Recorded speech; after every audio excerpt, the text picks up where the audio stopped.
is rubato in Chopin? Well, nobody knows. Or rather, everybody knows what it is not, according to their taste of this ingredient, which is unmarked, unnotated, unmeasured, so to say, like an ornament, or rather like a pace of the storytelling. What is longing in the 19th century Europe? What is longing today? And how do we translate it in tempo, length of sound, delaying of appoggiaturas or affect notes? You can analyze it or you can feel it, or perhaps you can do both. Or perhaps you do none.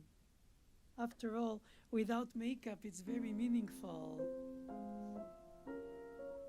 You don't need to add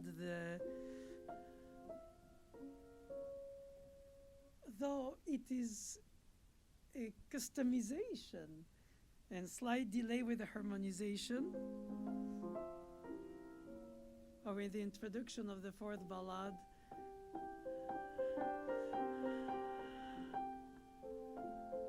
This blossoming of the major ninth that announce F major and then it is minor.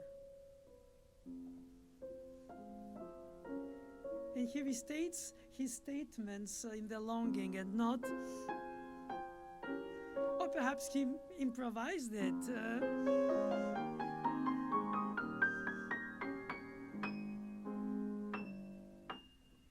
He wouldn't have liked us, but perhaps he would have allowed us.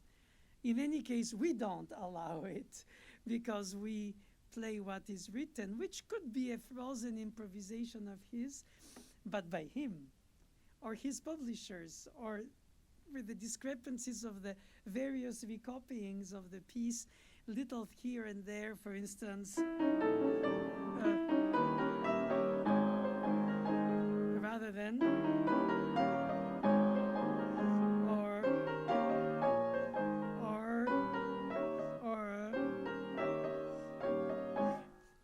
there are so many options that come from different editions which have solid musicological roots to develop their choice, which we trust.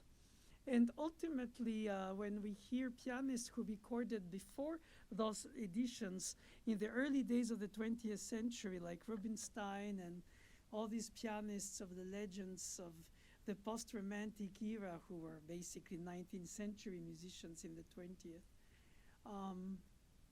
they were a little less scrupulous about the details, and their rubato was very natural in the sense of it corresponded to the scansion, the enunciation of the way you spread the or stress the elocution of the text. And it's very interesting because in the first ballade, you have the rapport to minor with halves diminished 7th second degree, dominant 7th of the dominant,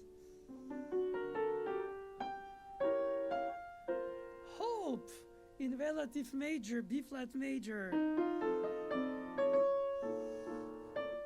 hanging on that hope until the half diminished of G minor at a single moment drops us down to the desperation.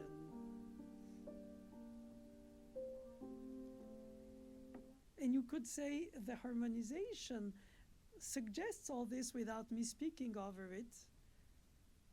Obviously, it doesn't need me. It needs only itself with the melodic design.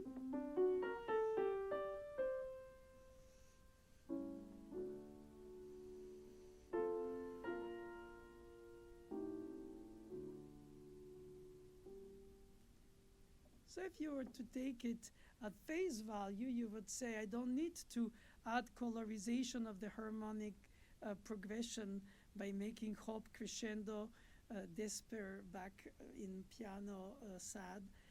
No, it could be that the colorization of the modulations themselves or the choice of the tonalities is the interpretation. Therefore, trust your masterpiece and don't overwhelm it with your emotion of what you received by reading it when you translate it to the audience, because then the vibrating membrane that you are between the piece and the audience tends it in the direction of what you feel about it. And I don't believe it's possible to be fully subjective nor fully objective.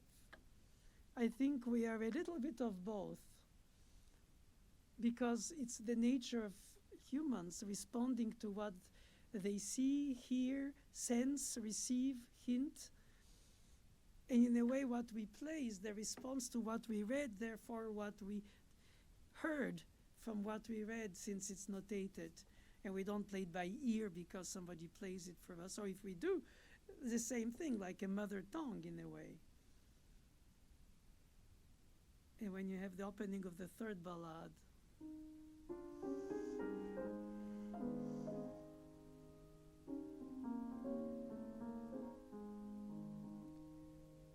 the high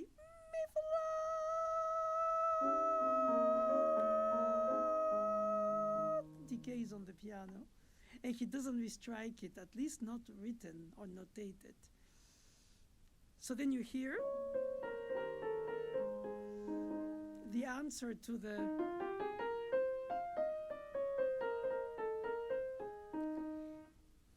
and you wonder to which extent he, of course, being aware of the decay of the sound, let it be. Or if not, you have to make a crescendo and reach such a climatic high E flat in order to last longer before the decay.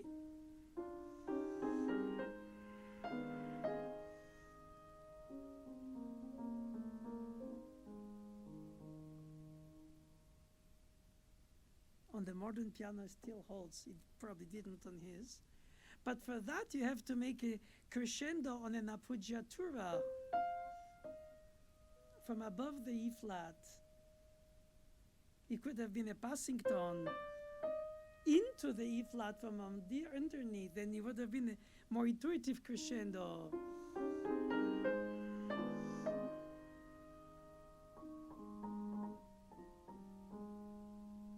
That's orchestration, that's arranges, that is displays, suggestive of all of that.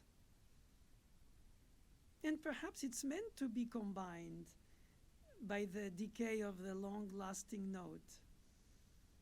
And the composer chose where to and how much to, how to display the spacing and how to bunch the bunching.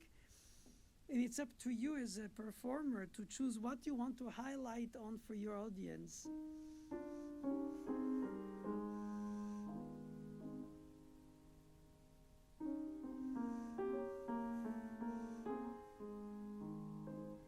That would be silly, because this is an imaginary combination of a line from the different notes that are there that you combine.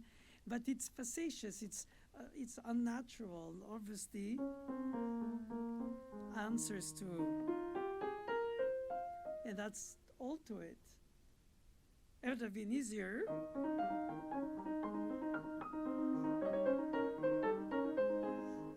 But no Alberti bass, no 18th century treatment of it.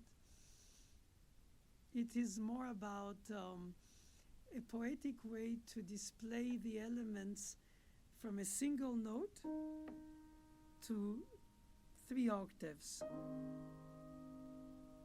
And then reclosing. And then the theatric, as if it's a stunning moment, with a half minor, half major, major, third minor, sixth. So you already feel there is something dramatic beyond the opening in A flat major, in a minor, smile with a tear style, combination of moods, subtle so. And so the question of the rubato comes more in the elocution of the melodic line rather than the effects of the subitos and the scream and whisper and the bright and loud with the soft and soft dynamically soft, not necessarily texturally soft. It's to do with echoes and mirrors of the soul's experience of emotions, startled or reflective, hoping or desperate. When you have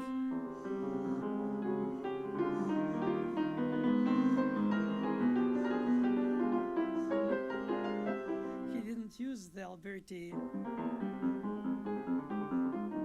He uses a pattern of accompaniment that embeds this agitato in sense of the agitation of the soul.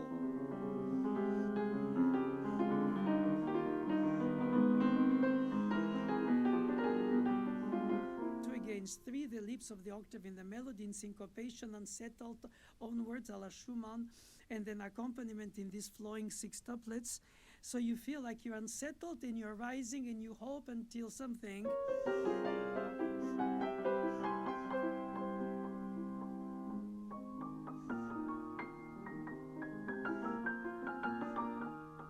That's the second theme of the Fantasy Opus 49. Not a ballad, but it's okay. It's not a thematic video about a given piece. It's general how to manage or to think about how to, food for thought for how to manage the amount of rubato or not. It's a touchy topic because it's very personal to each of us as musicians who play or hear or analyze or like the music. Oh, it's too much. Not enough. Oh, I love just that amount. And we all search for, in a performance, to find the mirror of our understanding of the piece. When we do it, oh, bliss. When we don't, is oh, disappointment. But ultimately, it's our own life with the piece itself. Very often when people finish the exposition of the first ballade,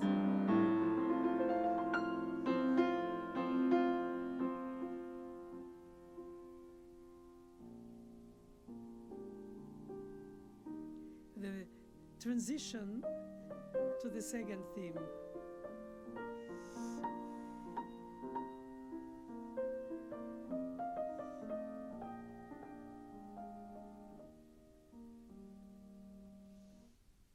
It reminds me of the E minor concerto.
So you can, as I did, overstate for some people the rhetoric of the also of the withheld, the hope and the despair, the something on the side and something for the others.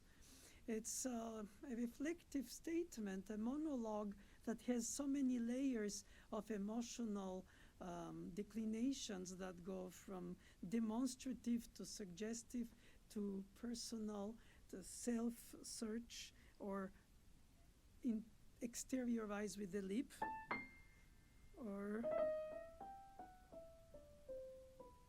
and all these are embedded in the gestures of the intervals melodically, the harmonization and all the coating which he chose. And so I feel like if I feel like I can be under-involved in the meaning or the subtext that I suggest by the colorization of the different innuendos in the melodic statement, I could play something more formal, at least a little more objective.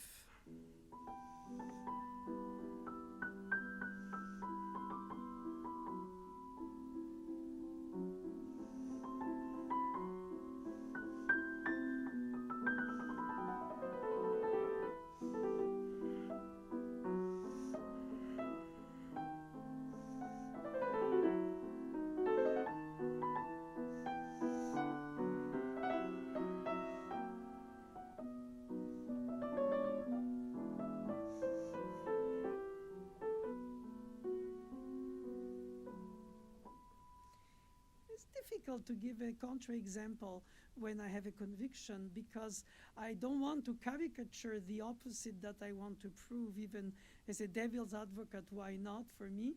But my taste or my understanding, or perhaps my misunderstanding, and humbly so accepting to rediscover it and rethink it over and over every time I play it, or teach it, or hear it, or think it, or conduct it, or idealize it in a way. It's C.P. Bach, in his essay about expressive keyboard playing on a harpsichord, speaks in German, fantasieren am Klavier, which means really to imagine on the keyboard rather than spielen, which is play. I would say here it would be more about emotionally stating on the keyboard in a sort of lyrical, operatic, Bellini kind opera, bel canto style expression. But it's the rubato, the delay of the important note, and how much it should or it shouldn't. And is the leap enough, or the gesture of a turn explicit self by itself without needing, especially if it's a different harmonization.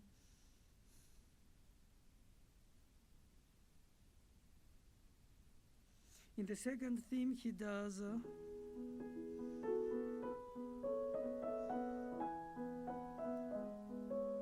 especially in the recap when it's tonalized.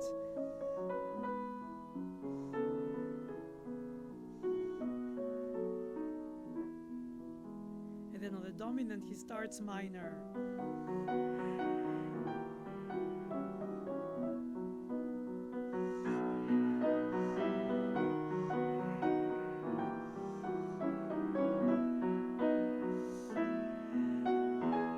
Turn in major.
I still believe that one should never self-censor one's own intuitive drive, without which everything else seems only groomed, educated but groomed. And it's not bad, because it's elegant, it's well organized, it's balanced, it makes sense. Is it poignant? Well, it depends for the point of view of the listener. Like the person who watches a painting is the eye of the beholder. He would be the ear of the beholder or the psyche of the beholder. But nevertheless, there are things which are so personal in the statement there of Chopin that it inevitably becomes personal for these who play it. Even if you try to intellectually distance yourself from overwhelming your subjective input.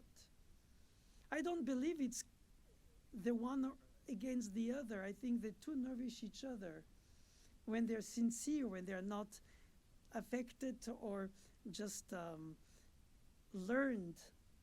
But once you learn, it has to become your own. And I rather hear it intuitively their own than only recite it correctly because this dynamic and this placement in this edition says this and that.